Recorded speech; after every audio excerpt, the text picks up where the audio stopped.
हे कुठे आलं मारसावळी? इथं फुलंब्री तालुका म्हणजे पूर्वी औरंगाबाद तालुक्यात होतं, आता फुलंब्री तालुक्यात.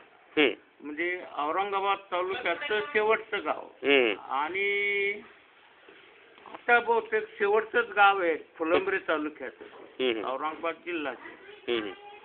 तिथं मी 3री पर्यंत गावठी शाळेत शिकलो.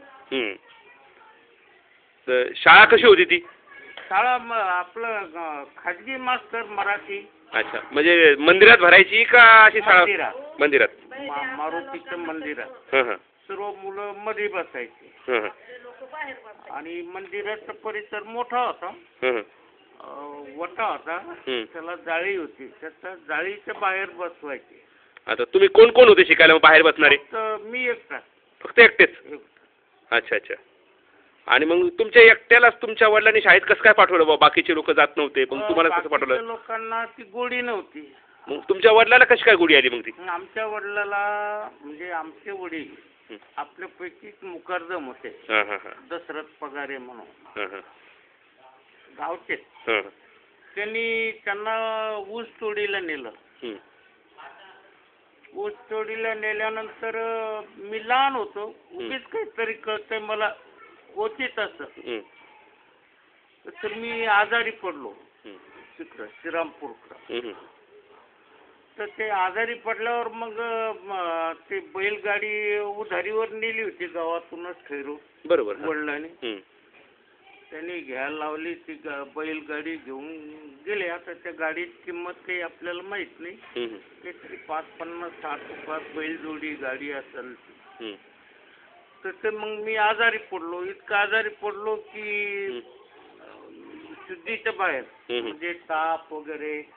मग म्हणे वडिलांनी विचार केला की आपल्या मुलाला इथं हे हवामान हे होत नाही, म्हणून ते मध्ये त्याला म्हणे बाबा मी चाललो, माझा काय हिशोब असेल तर ते देऊन टाक. तर त्यांनी दिला नाही हिशोब, काहीतरी घोळ करून ते मग गाडी घेऊन आले. 2-3 मुक्काम झाले मध्यंतरी आमचे, असं ते सांगत होते, वडील सांगायचं, मला तर शुद्धच नव्हते. मग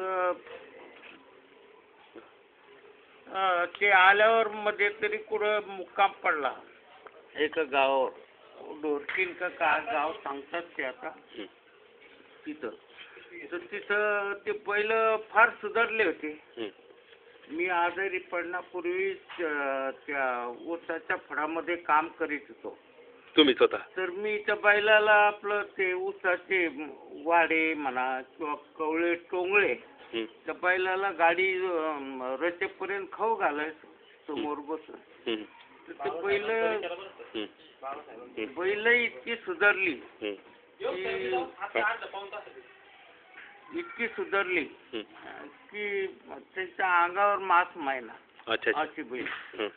तर ते बैल मग तिथून निघाल्यावर एक मध्ये मुक्काम पडला आमचा, ते ढोरकीन गाव का काहीतरी आहे ते आपले ढोरकीन याच्या पैठणच्या रस्त्याला, तिथं मुक्काम पडला. तर ते आई वडील आणि मी आणि मला वाटतं बहीण होती की नाही त्यावर,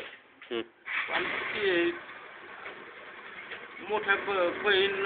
तुम्ही किती बहीण भाऊ आहेत? तुम्ही किती भाऊ बहीण किती आहेत तुम्ही? काय म्हणलं? भाऊ आणि बहिणी किती आहेत तुम्ही एकूण? मला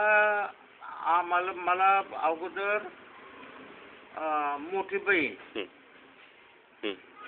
आता वारल्या, तर 2 भाऊ होऊन वारले माझ्यापेक्षा मोठे. त्याच्यानंतर 3रा मी झालो.